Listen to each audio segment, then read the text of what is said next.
Ах,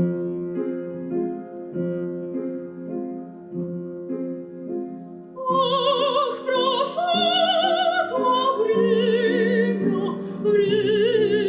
золотое, как меня любил ты сердцем и душой.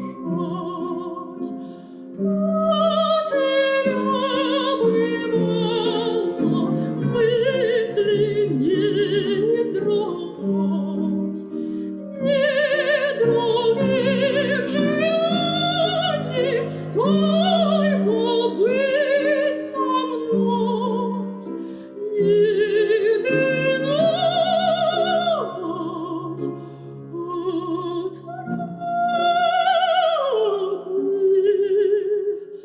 как во мне родной. Ах, тогда